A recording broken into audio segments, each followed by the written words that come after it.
이번 시간에는 표적 도전 활동의 한 종목인 양궁에 대해서 알아보도록 하겠습니다. 양궁은 다트, 볼링, 플라잉 디스크, 골프, 사격 등과 더불어 표적 도전 활동의 대표적인 종목입니다. 양궁은 우리나라가 84년 올림픽부터 매 대회에 금메달을 따내는 효자 종목이기도 한데요. 우리나라의 올림픽 메달 싹쓸이를 방지하기 위해 대회마다 타도 코리아를 위해 규칙이 바뀌고도 있는 실정입니다. 이는 우리나라 양궁 국가대표가 올림픽 금메달을 거의 가져오기 때문인데요. 양궁협회가 국내 다른 어떤 협회보다 국가대표 선발을 실력 위주로 투명하고 경쟁력 있게 선출하기 때문입니다. 양궁은 스포츠로서 육체적인 능력뿐만 아니라 정신적인 능력도 많이 필요한 스포츠로 잘 알려져 있습니다. 양궁이란 정확히 무엇을 말하는 걸까요? 양궁은 활과 화살을 이용하여 일정한 거리에 떨어져 있는 목표물을 향해 쏘아 득점을 겨루는 표적형 스포츠를 말합니다. 일반적으로 0에서 10점까지 점수가 차등적으로 주어지며 관역에 가까울수록 더 높은 점수를 받게 됩니다. 정해진 발수를 목표물을 향해 쏘고 더 높은 점수를 획득하고자 하는 도전활동 스포츠라고 할 수 있습니다. 그렇다면 왜 양궁이라고 부를까요? 이는 우리나라의 전통적인 활쏘기인 국궁과 구별하기 위해서 붙여진 이름입니다.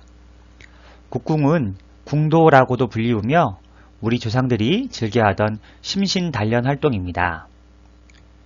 참고로 양자가 붙은 글자들은 주로 바다 건너에서 넘어온 것들로 이해하면 좋은데, 파를 대신하여 바다 건너 들어온 양파, 한복을 대신해서 양복, 배추를 대신해서 양배추, 상추를 대신해서 양상추가 그런 경우이며, 이 양궁도 같은 원리로 이름에 양자가 붙게 된 겁니다.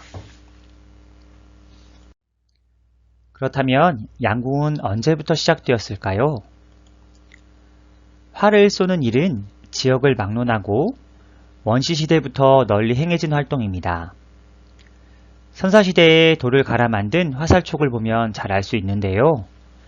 역사적으로도 활을 이용한 사냥이나 전쟁의 도구가 많이 사용되었음을 여러분은 이미 잘 알고 있을 겁니다. 동물들보다 스피드와 파워가 약한 사람이 그들을 제압하고자 가장 안성맞춤인 도구를 개발하게 된 것이 오늘날 양궁의 기원이라고 생각하면 이해가 될 겁니다. 일반적으로 서양의 양궁은 지중해 유역에서 유래되었다고 알려져 있고요. 16세기 영국의 헨리 8세에 의해 영국 전역에 보급되었다고 합니다. 이후 식민지 활동을 통해 유럽과 아메리카 대륙으로 보급되었고, 스포츠로서 점차 각광을 받다가 1930년대에 이르러 전세계 사람들이 참여할 수 있는 각종 단체들이 만들어지기 시작하였다고 합니다.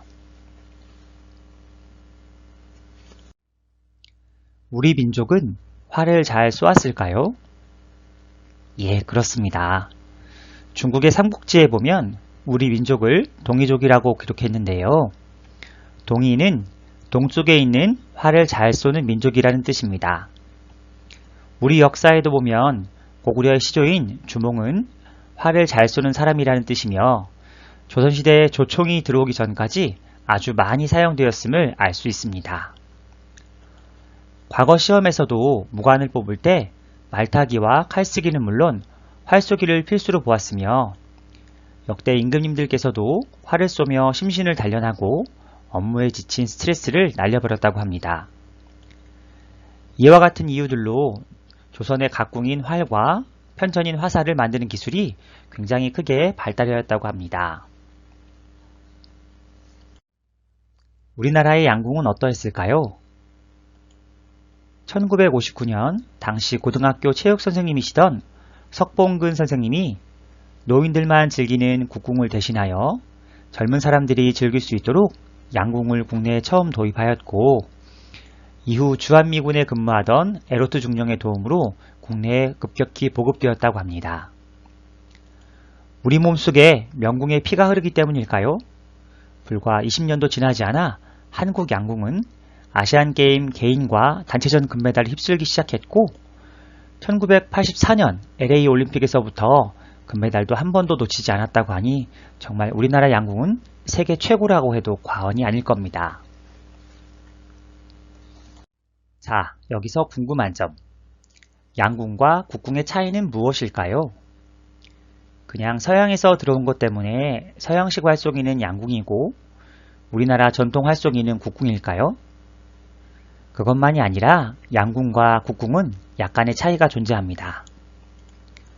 양궁은 조준기라고 하는 일종의 겨냥대가 존재하는 반면 국궁에는 조준기가 없습니다. 양궁은 이런 조준기를 바탕으로 목표에 정조준하여 발사하지만 국궁은 자신이 날린 화살의 방향을 보고 느낌적으로 오조준하여 발사합니다. 표적간 거리에도 큰 차이가 있습니다. 양궁은 대회를 기준으로 35에서 90m가 일반적인 반면 국궁은 최소 145m 이상 떨어져 있습니다. 다른 말로 하면 양궁보다 국궁의 비거리가 훨씬 길다는 걸 알 수 있겠죠? 기본발의 방향도 다릅니다. 양궁은 표적을 측면으로 바라보고 발을 놓는 반면 국궁은 정면을 바라보고 기본발을 놓고 몸을 틀어서 살을 날립니다. 점수 계산법도 다른데요. 양궁은 표적 중앙에 근접한 상태에 따라 0점에서 10점을 부여하는 반면 국궁은 멀고 가까움에 상관없이 표적을 맞추기만 하면 다 같은 점수를 받게 됩니다. 이외에도 몇 가지 차이가 있기는 하지만 이 정도만 알고 있어도 여러분이 양궁과 국궁의 차이를 매우 잘 아는 것이라고 생각됩니다. 다음으로 활의 구조를 알아보겠습니다. 일반적으로 양궁은 이보다 훨씬 복잡하지만 간단하게 나누어 보면 손으로 움켜쥐며 미는 그립 부분과 화살을 올려두는 에로 레스트, 그립 윗부분에 윗날개 역할을 하는 어퍼림과 아랫날개 역할을 하는 로어림으로 나누며 화살이 날아갈 수 있게 해주는 줄을 스트림 또는 현이라고 부릅니다.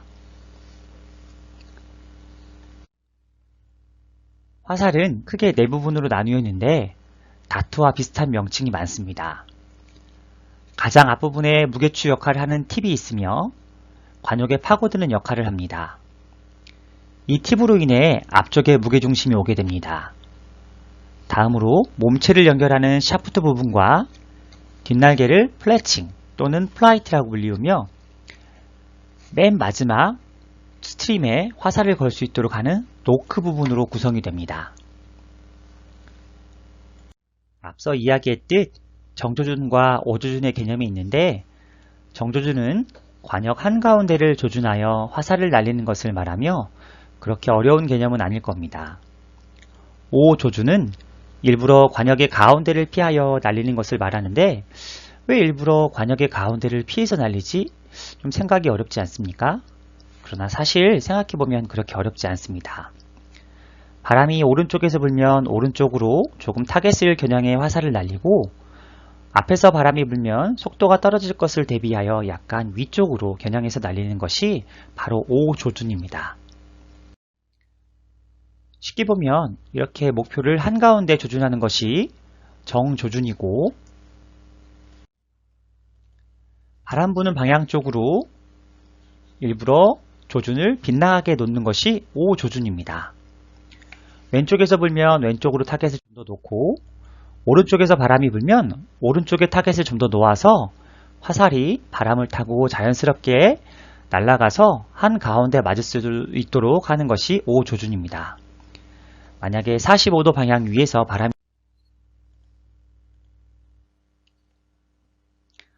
이 오조준은 바람 부는 방향과 강도에 따라 조준하는 방식을 다르게 해야 하며 야외에서 진행되는 양궁은 이런 오조준 활동이 매우 중요하다고 할 수 있습니다. 단순한 계산만이 아니라 많은 연습과 노력에 의해서 이룰 수 있는 활동입니다. 다음은 화살을 쏘는 6단계를 알아보겠습니다. 첫 번째 단계, 스탠스와 세트입니다. 스탠스는 양궁 자세의 기본 자세로서 발을 어깨 넓이만큼 벌리는 것을 말합니다. 세트는 활을 한쪽 발 위에 올려놓고 마음의 준비를 하는 활동입니다. 두 번째는 노킹입니다. 노킹은 줄에 화살을 끼우는 동작입니다. 이때 일정한 위치에 노킹을 하는 게 매우 중요합니다. 세 번째 단계는 셋업과 드로잉입니다. 셋업은 활을 들어 올리는 동작을 이야기하며 이때 화살과 어깨가 수평이 되도록 자세를 잡습니다. 드로잉은 활을 당기는 동작으로 서서히 줄을 당겨 팔꿈치가 눈과 입 사이에 오게 만듭니다. 이때 줄을 당기는 팔과 그립을 미는 팔의 힘이 동일하게 배분되는 것이 매우 중요합니다. 네 번째 단계는 앵커와 에이밍 단계입니다. 앵커는 당긴 줄을 턱에 고정하는 동작으로 손을 턱의 아래에 고정시킵니다. 이후 조준기를 통해 표적을 정렬하는 것을 에이밍이라고 합니다.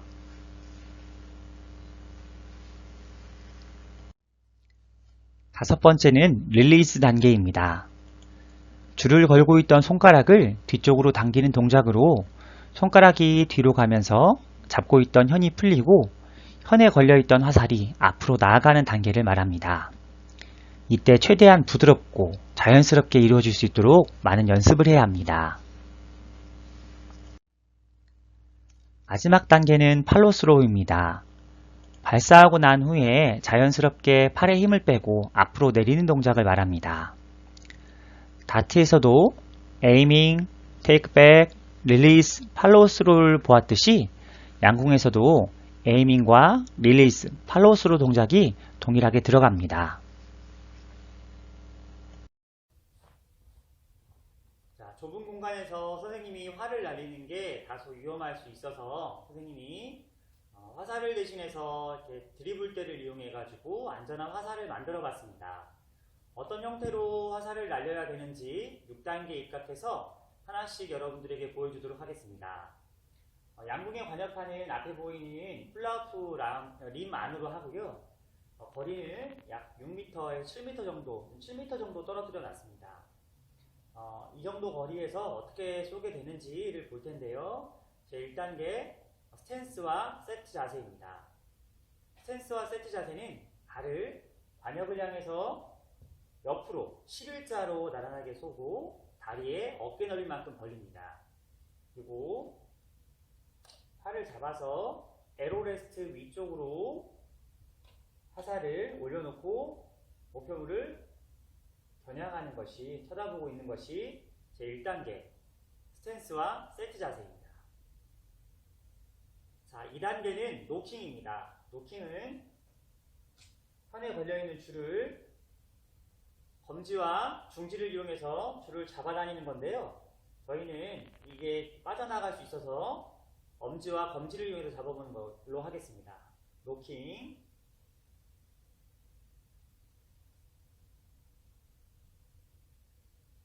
자, 3단계는 셋업과 드로잉입니다. 셋업은 팔을 들어 올려서 포인트까지 가져가고요. 드로잉은 가볍게 뒤로 당기는 게 셋업입니다.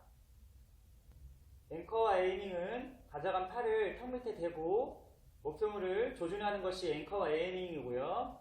앵커와 에이밍 상태에서 뒤로 놓는 것이 릴리즈, 팔을 앞으로 내려놓는 것이 팔로우스루가 되겠습니다.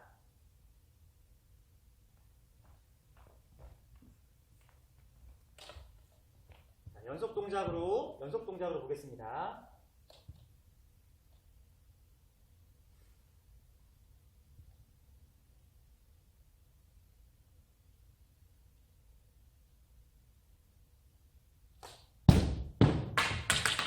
자, 거리를 늘려서 보겠습니다.